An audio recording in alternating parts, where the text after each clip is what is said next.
तो जैसा कि स्टूडेंट आप लोग देख पा रहे हैं कि सारे प्रश्न आप सभी के लिए काफ़ी ज़्यादा इम्पोर्टेंट है और आप सभी भी जानते हैं कि आप सभी की हिस्ट्री से ऐसे बहुत सारे प्रश्न हैं जो कि आप सभी के एग्जाम में पूछे जाते हैं।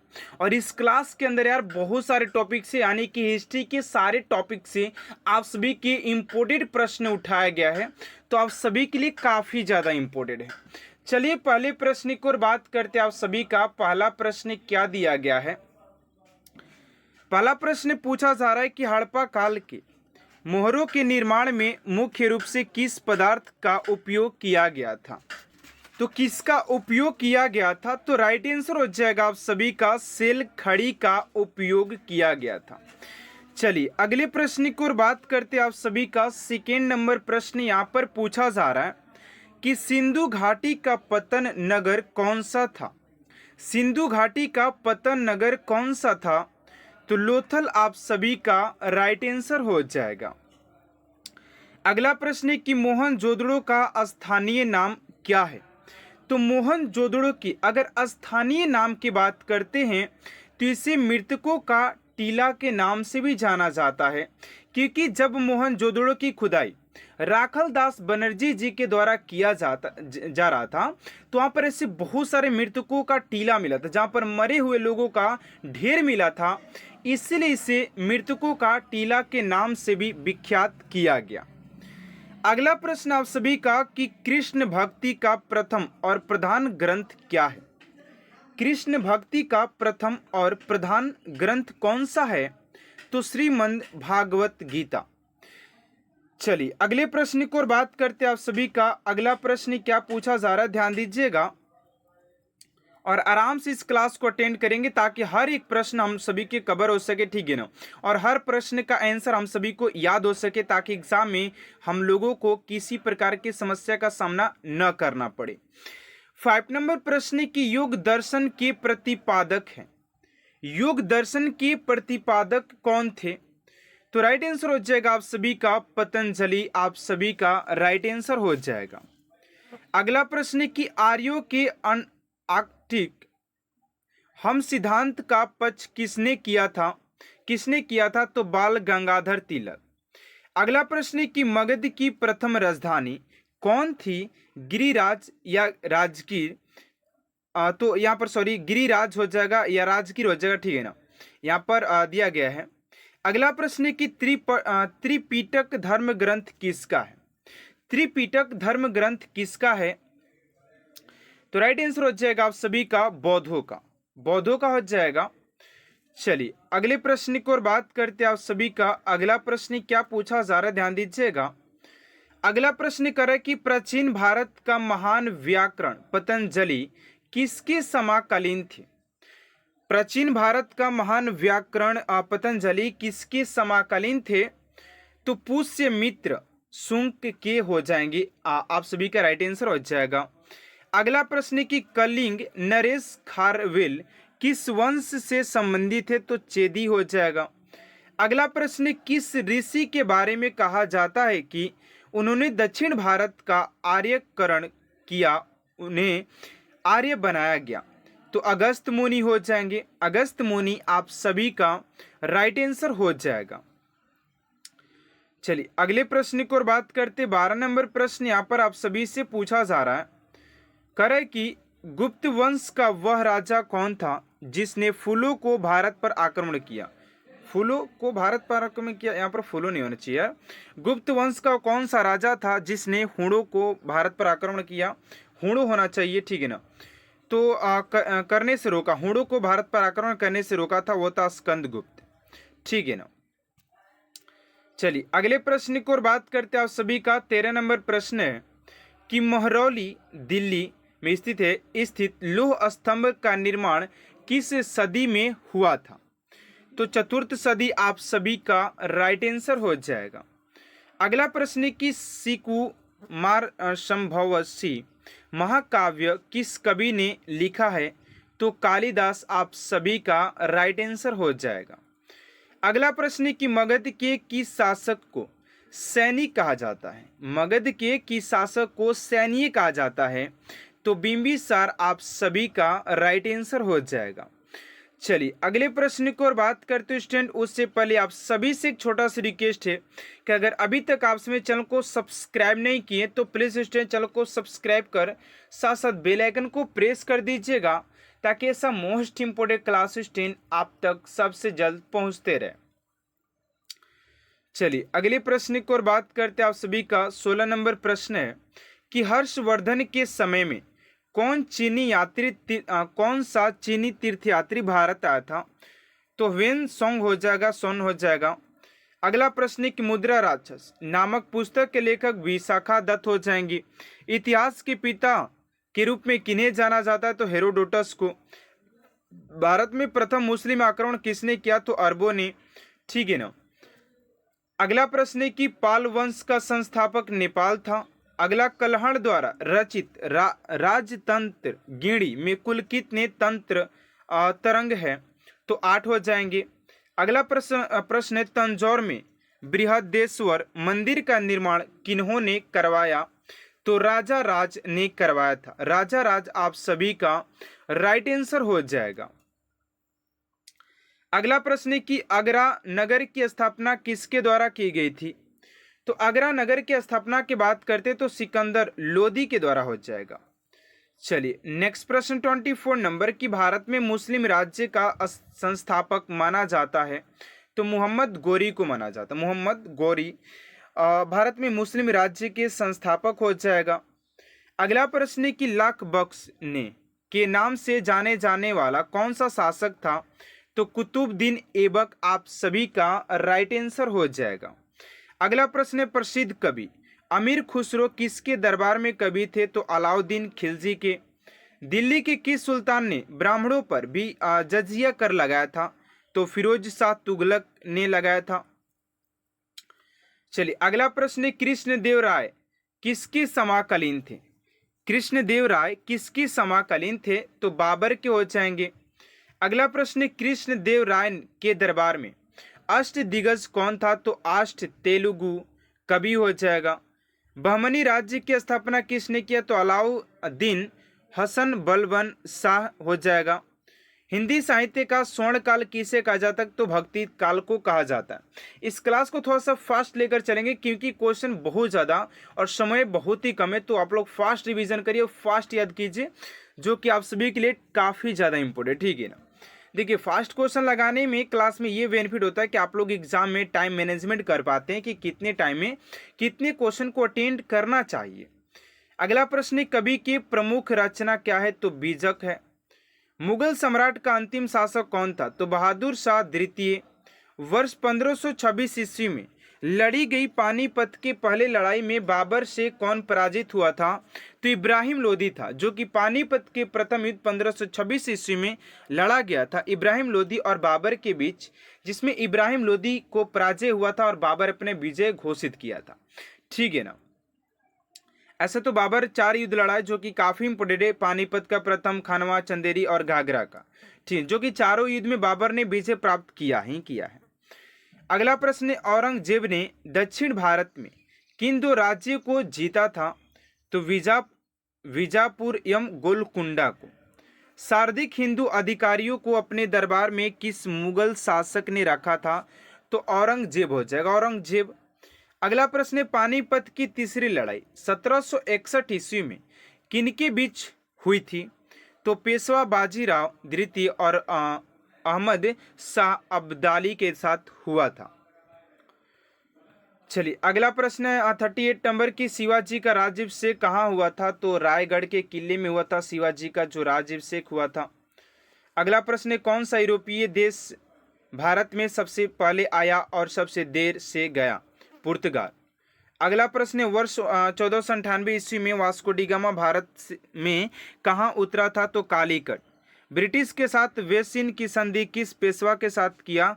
तो बाजीराव द्वितीय ने किया था। चलिए अगले प्रश्न की ओर बात करते 42 नंबर कि बंगाल का दैध्य शासक कब से कब तक चला था? दैध्य शासक तो 1765 से 1772 तक। ठीक है ना। अगला प्रश्न है कि प्रशासनिक और अव्यवस्था के आधार पर डलहौजी ने किस राज्य को ब्रिटिश साम्राज्य में मिलाया था? तो अवध को मिलाया था। अगला प्रश्न है कि सांप्रदायिकता का जनक किसे कहा जाता है? तो सांप्रदायिकता के जनक की बात करते हैं तो मिंटो को कहा जाता है, मिंटो। अगला प्रश्न है आदि ग्रंथ किसने संकलित किया था? तो गुरु अर्जुन देव ने संकलित किया था। चलिए अगला प्रश्न आपसी का 46 नंबर की प्लासी की युद्ध 1757 के समय बंगाल का नवाब कौन था? तो सिराजुद्दौला हो जाएगा, सिराजुद्दौला आप सभी का राइट आंसर हो जाएगा। अगला प्रश्न poverty and un British rule in India के लेखक कौन है? तो दादा भाई नौरोजी हो जाएंगे। सितंबर 1932 में पूना समझौता महात्मा गांधी व किन के बीच हुआ था? तो बी आर अंबेडकर के द्वारा। अगला प्रश्न है कि 1857 के विद्रोह के समय भारत का गवर्नर जनरल लॉर्ड कैनिंग था। 1857 के विद्रोह का नेतृत्व बिहार में कुंवर सिंह ने किया था। 1857 में भारत में हुए विद्रोह के एक नेता था। टोपे का मुख्य नाम क्या था? तो रामचंद्र पांडुरंग हो जाएगा। अगला प्रश्न है किस गवर्नर जनरल के कार्यकाल के दौरान भारतीय राष्ट्रीय कांग्रेस बनी थी? तो लॉर्ड डफरिन हो जाएगा।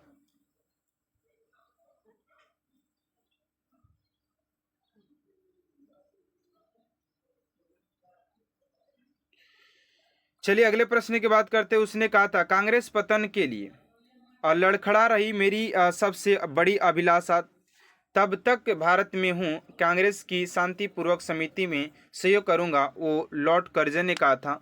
अगला प्रश्न कि भारत राष्ट्रीय कांग्रेस के पहले अध्यक्ष डब्ल्यू.सी. बनर्जी। अगला प्रश्न है कि भारतीय राष्ट्रीय कांग्रेस की सबसे पहली महिला अध्यक्ष थी? तो एनी बेसेंट हो जाएंगे। अगला प्रश्न भारतीय राष्ट्रीय कांग्रेस की प्रथम महिला अध्यक्ष थी? तो सरोजिनी नायडू। भारतीय राष्ट्रीय कांग्रेस की बात किया जा रहा है, ठीक है ना। प्रथम भारतीय, ये पहली थी और विश्व में थी एनी बेसेंट, लेकिन भारत की बात किया जाए तो आप सभी के सरोजिनी नायडू हो जाएंगे। अगला प्रश्न 1905 के बंगाल विभाजन के समय वायसराय कौन था? तो लॉर्ड कर्जन ही हो जाएगा। अगला प्रश्न कि भारतीय क्रांति की जननी किसे कहा गया है? तो मैडम भिक्काजी रुस्तम कामा को। अगला प्रश्न कि होम रूल लीग की स्थापना किन का योगदान था? तो बाल गंगाधर तिलक, एनी बेसेंट और ए सुब्रमण्यम अय्यर का। अगला प्रश्न अभिनव भारत नामक अंग्रेजी विरोधी संगठन की स्थापना किसने की थी? तो वी.डी. सावरकर ने किया था। अगला प्रश्न आप सभी का 61 नंबर की सीता गीता रहस्य नामक ग्रंथ किसके द्वारा लिखा गया है? तो बाल गंगाधर तिलक के द्वारा। असहयोग आंदोलन 1920 से 22 को क्यों निलंबित किया गया? तो चोरी में हुई अहिंसक घटना के कारण इसे निलंबित कर दिया गया। अगला प्रश्न स्वतंत्र भारत के पहले गवर्नर जनरल? तो माउंटबेटन हो जाएंगे। अगला प्रश्न भारत के अंतिम एवं पहले भारत के गवर्नर जनरल? सी राजगोपालचारी हो जाए। सी राजगोपालचारी भारत के पहले और अंतिम भारतीय गवर्नर जनरल है। डिस्कवरी ऑफ इंडिया नामक पुस्तक के लेखक कौन है? तो Jawaharlal Nehru, discovery of India. अगला प्रश्न है 66 नंबर की 1923 में चित्तरंजन दास या मोतीलाल नेहरू ने कहा स्वराज पार्टी की स्थापना की थी? तो इलाहाबाद में किया था।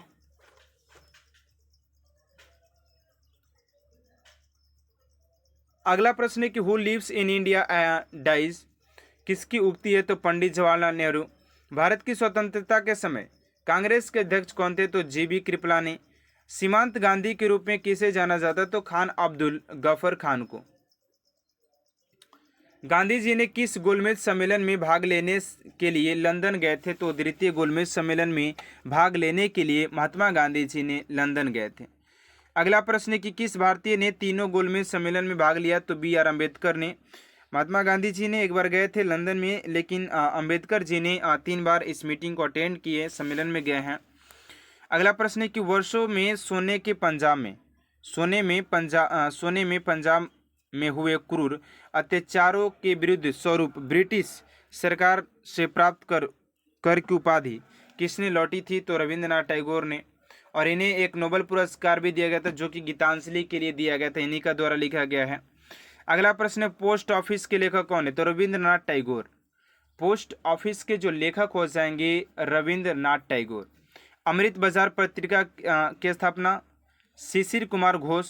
अगला प्रश्न, म्यांमार को भारत से किस अधिनियम के तहत अलग किया गया? तो भारत शासन अधिनियम 1935 के तहत।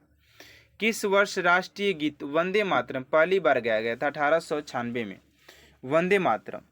जन गण मन की बात किया जाए तो 1911 ईस्वी में और कोलकाता में गाया गया था। ये वंदे मातरम है। अगला प्रश्न, मुंबई, मद्रास और कोलकाता में उच्च न्यायालय की स्थापना कब हुई थी? तो 1861 ईस्वी में। The man who divided India पुस्तक के लेखक रफीक जकारी हो जाएंगे। बनारस हिंदू विश्वविद्यालय के संस्थापक मदन मोहन मालवीय जी हो जाएंगे। ठीक है ना। चलिए अगले प्रश्न की ओर बात करते हैं। आप सभी का 80 नंबर प्रश्न पूछा जा रहा है कि हिंदू समाचार पत्र के संस्थापक थे? तो श्री सुब्रमण्यम अय्यर हो जाएंगे। अगला प्रश्न कि श्रवण विल गोला में किस मौर्य शासक की मृत्यु हुई थी? तो चंद्रगुप्त मौर्य की। बुद्ध चरित्र नामक पुस्तक के लेखक कौन थे? तो अश्वघोष थे। अगला प्रश्न कि ग्रीक पुस्तकों में सिंडिकोट नाम किस भारतीय शासक के लिए उपयोग किया गया? तो चंद्रगुप्त मौर्य के लिए। अगला प्रश्न है कि कनिष्क के समय सांस्कृतिक राजधानी किसे कहा जाता? तो मथुरा को। नालंदा विश्वविद्यालय की स्थापना कुमार गुप्त ने किया था। अगला प्रश्न, मिलिंद पन्हो नामक पुस्तक की रचना किसने किया था? तो नागभट्ट ने किया था। चलिए अगला प्रश्न है कि बौद्ध धर्म हीनयान और महायान संप्रदायों में कब विभाजित हुआ? तो चौथी बौद्ध संगति के समय ये हुआ था। कनिष्क के समय, कनिष्क उस समय राजा था। अगला प्रश्न है कि इंडिका नामक पुस्तक की रचना किसने किया? तो मेगास्थनीज ने। शीशे के सिक्के का प्रचलन सातवाहन के समय किया गया था। ठीक है ना। भूदान प्रथा किन शासकों ने शुरू किया? सातवाहन ने। सर्वाधिक सोने के सिक्के गुप्त काल में। ऋग्वेद में किस नदी को सबसे पवित्र? सरस्वती नदी को। अगला प्रश्न है कि मनसबदारी प्रणाली किसने आरंभ किया? तो अकबर ने। सबसे पुराना वेद ऋग्वेद। ठीक है ना। अष्टदिग्गज का संबंध किस शासक से? तो छत्रपति शिवाजी। गुप्त वंश का अंत किसके आक्रमण के कारण हुआ था? हूणों के। अगला प्रश्न, तबकात ए नासरी नामक पुस्तक के लेखक हो जाएंगे मिनहाज उल सिराज। चलिए अगले प्रश्न की बात करते। भारतीय पुरातत्व का जनक अलेक्जेंडर कनिंघम को कहा जाता है। सिंधु घाटी के किस नगर से गोदीवाड़ा का साक्ष्य मिला? तो लोथल से। अगर आंसर पता है तो आप सभी फटाफट कमेंट बॉक्स में जवाब दीजिएगा कि इस क्वेश्चन का ये आंसर हो जाएगा। ठीक है ना। चलिए पहले प्रश्न की ओर बात करते हैं। आप सभी का पहला प्रश्न क्या पूछा जा रहा है? तो फर्स्ट प्रश्न कह रहा है कि उत्तर पूर्व भारत की सबसे बड़ी झील, उत्तर पूर्व भारत की सबसे बड़ी झील लोकटक किस राज्य में स्थित है? उत्तर पूर्वी भारत की सबसे बड़ी झील लोकटक किस राज्य में स्थित है?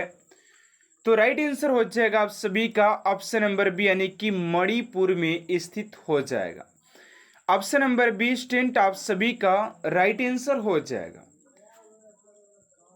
चलिए अगले प्रश्न की ओर बात करते हैं। आप सभी का सेकेंड नंबर प्रश्न है कि छपेली लोक नृत्य संबंधित है। आप लोगों के अगर लोक नृत्य की बात किया स्टूडेंट तो आप सभी के एग्जाम में 100% 1 से 2 प्रश्न आप सभी के नृत्य से पूछा जाएगा, जैसे कि गरबा हुआ, ठीक है, जो कि गुजरात से है। आंध्र प्रदेश का कुचिपुड़ी हो गया। ठीक है, तो ये प्रश्न आप सभी से बार बार पूछे जाते हैं। तो छपेली की बात किया जाए तो ये हो जाएगा आप सभी का हिमाचल प्रदेश से संबंधित हो जाएगा। ऑप्शन नंबर सी आप सभी का राइट आंसर हो जाएगा। चलिए अगले प्रश्न की ओर बात करते हैं। आप सभी का अगला प्रश्न है कि गुप्त वंश के किस शासक ने सर्वप्रथम महाधिराज की उपाधि धारण की? गुप्त वंश के किस शासक ने सर्वप्रथम महाधिराज की उपाधि धारण किया था?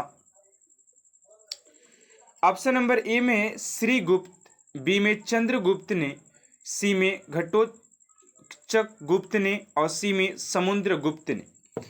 तो राइट आंसर हो जाएगा आप सभी का थर्ड का ऑप्शन नंबर बी, यानी कि समुद्रगुप्त ने इस उपाधि को प्राप्त किया था, महाधिराज की उपाधि। ऑप्शन नंबर बी आप सभी का राइट आंसर हो जाएगा। चलिए अगले प्रश्न की ओर बात करते हैं। आप सभी का 4 नंबर प्रश्न है कि गजनी का वह प्रथम शासक कौन था जो खलीफाओं से सुल्तान की उपाधि धारण और ग्रहण कर सुल्तान कहलाने वाला प्रथम शासक बना। तो राइट आंसर हो जाएगा आप सभी का ऑप्शन नंबर बी, यानी कि महमूद गजनवी हो जाएगा। ऑप्शन नंबर बी स्टूडेंट आप सभी का राइट आंसर हो जाएगा। चलिए अगले प्रश्न की ओर बात करते हैं स्टूडेंट। उससे पहले आप सभी से एक छोटा सा रिक्वेस्ट है कि अगर आप सभी अभी तक इस चैनल को सब्सक्राइब नहीं किए तो प्लीज़ स्टूडेंट चैनल को सब्सक्राइब कर साथ साथ बेल आइकन को प्रेस कर दीजिएगा, ताकि ये सब मोस्ट इम्पोर्टेंट क्लास स्टूडेंट आप तक सबसे जल्द पहुंचते रहे। चलिए अगले प्रश्न की ओर बात करते हैं। आप सभी का 5 नंबर प्रश्न क्या पूछा जा रहा है। कह रहा कि 1526 ईस्वी में बाबर ने किस वंश के शासक को परास्त कर मुगल साम्राज्य की नींव डाली। 1526 ईस्वी में बाबर ने किस वंश के शासक को परास्त कर मुगल साम्राज्य की नींव डाली। वही बाबर है जिसने भारत पर 5 बार आक्रमण भी किया था। ठीक, वही बाबर है जो कि पानीपत का प्रथम युद्ध, आपसी की खानवा का युद्ध 1527 में, चंदेरी का 1528 में और घाघरा का युद्ध 1529 ईस्वी में इसी के बाबर ने ही इस युद्ध को लड़ा था। ठीक है ना, जिसमें कि चारों युद्ध में बात किया जाए तो बाबर विजय प्राप्त किया था। और 1526 में बात किया जाए तो ये इब्राहिम लोदी के साथ पानीपत के प्रथम युद्ध में इब्राहिम लोदी के नींव को मतलब कि हिला दिया था। ठीक है ना, यानी कि इब्राहिम लोदी परास्त हुए थे पानीपत के प्रथम युद्ध की बात किया जाए तो। चलिए अगले प्रश्न की ओर बात करते हैं। आप सभी का अगला प्रश्न है 6 नंबर कि 1857 में किसने इलाहाबाद को आपातकालीन मुख्यालय बनाया था। 1857 में किसने इलाहाबाद को आपातकालीन मुख्यालय बनाया था। तो 6 का जो राइट आंसर हो जाएगा आप सभी का लॉर्ड कैनिंग हो जाएगा। ऑप्शन नंबर ए आप सभी का राइट आंसर हो जाएगा।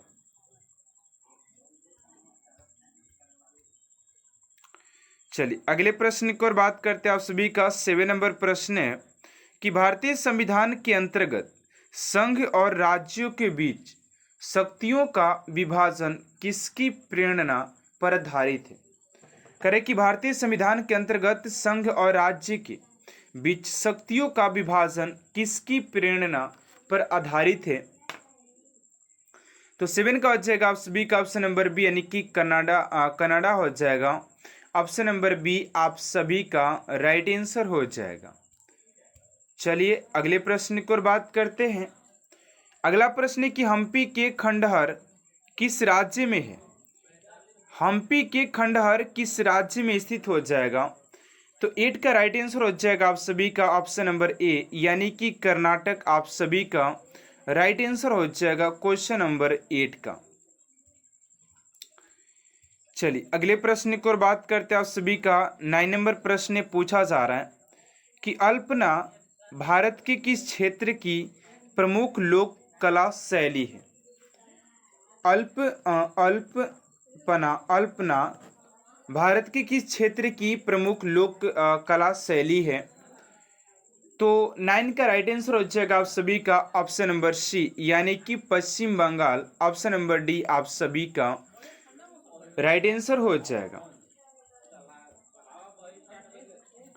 चलिए अगले प्रश्न की ओर बात करते हैं। आप सभी का 10 नंबर प्रश्न है कि विश्व का सबसे ऊंचा जलप्रपात किस देश में अवस्थित है। विश्व की सबसे ऊंचा जलप्रपात किस देश में अवस्थित है। तो 10 का राइट आंसर हो जाएगा आप सभी का वेनेजुएला हो जाएगा। ऑप्शन नंबर ए आप सभी का राइट आंसर हो जाएगा। चलिए अगले प्रश्न की ओर बात करते हैं। आप सभी का 11 नंबर प्रश्न है कि कौन सा महाद्वीप मरुस्थल विहीन है। कौन सा महाद्वीप मरुस्थल विहीन है। तो 11 का राइट आंसर हो जाएगा आप सभी का ऑप्शन नंबर बी, यानी कि यूरोप आप सभी का राइट आंसर हो जाएगा। चलिए अगले प्रश्न की ओर बात करते हैं। आप सभी का 12 नंबर प्रश्न है कि निम्नलिखित में से कौन बीजगणित के क्षेत्र में अपने योगदान के लिए विशेष रूप से जाना जाता है। तो फटाफट इस क्वेश्चन का राइट आंसर आप सभी कमेंट बॉक्स में डालिए कि इस क्वेश्चन का राइट आंसर क्या हो जाएगा।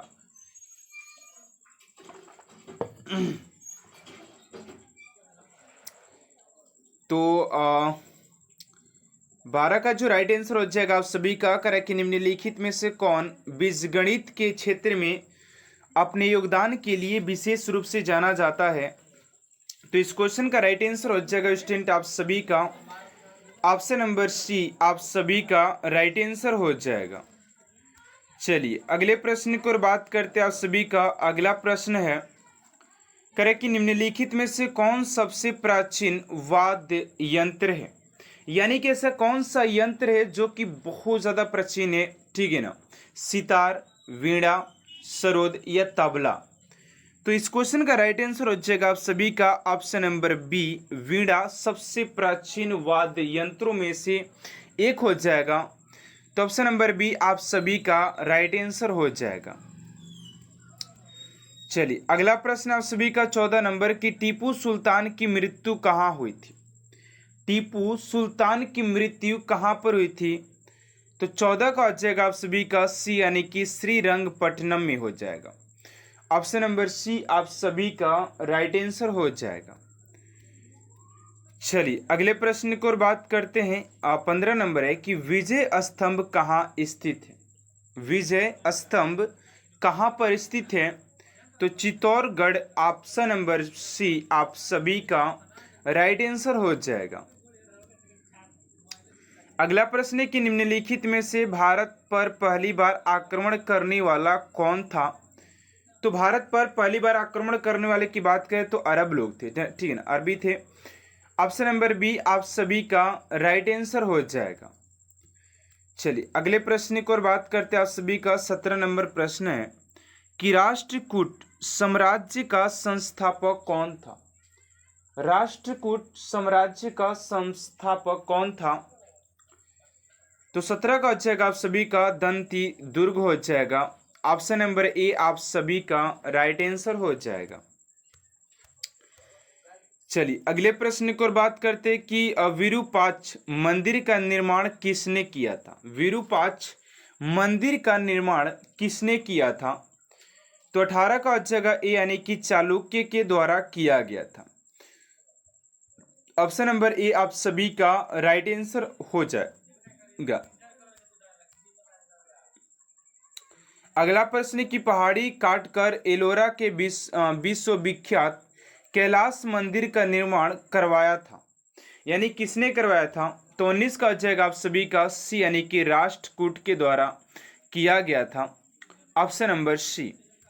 चलिए नेक्स्ट प्रश्न की ओर बात करते 20 नंबर की एरण अभिलेख का संबंध किस शासक से है। एरण अभिलेख का संबंध किस शासक से है। तो 20 का राइट आंसर हो जाएगा आप सभी का भानुगुप्त। ऑप्शन नंबर बी आप सभी का राइट आंसर हो जाएगा, भानुगुप्त से संबंधित हो जाएगा। अगला प्रश्न है कि मंदिर निर्माण कला का जन्म सर्वप्रथम कब हुआ था। मंदिर निर्माण कला का जन्म सर्वप्रथम कब हुआ था। तो 21 का हो जाएगा आप सभी का गुप्त काल में हुआ था। चलिए अगला प्रश्न है कि हर्षवर्धन के समय कौन सा चीनी तीर्थयात्री भारत आया था। हर्षवर्धन के समय कौन सा चीनी तीर्थयात्री भारत आया था। तो वेन सोन ऑप्शन नंबर डी आप सभी का राइट आंसर हो जाएगा। अगला प्रश्न है कि हर्ष के शासन काल में उत्तर भारत का सबसे महत्वपूर्ण शहर कौन सा था। हर्ष के शासनकाल में उत्तर भारत का सबसे महत्वपूर्ण शहर कौन सा था। तो 23 का हो जाएगा आप सभी का ऑप्शन नंबर डी, यानी कि कन्नौज हो जाएगा। चलिए अगला प्रश्न है कि पूरा पाषाण काल में आदि मानव के मनोरंजन के साधन थे। तो पूरा पाषाण काल में बात किया जाए तो शिकार हो जाएगा, शिकार खेला करते थे मनोरंजन के लिए, ठीक है ना। चलिए अगले प्रश्न की ओर बात करते हैं 25 नंबर की, गुप्त शासन के द्वारा निम्नलिखित में से ऐसा व्यक्ति कौन था जो एक महान खगोल वैज्ञानिक और गणितज्ञ था। तो ऑप्शन नंबर सी आप सभी का राइट आंसर हो जाएगा।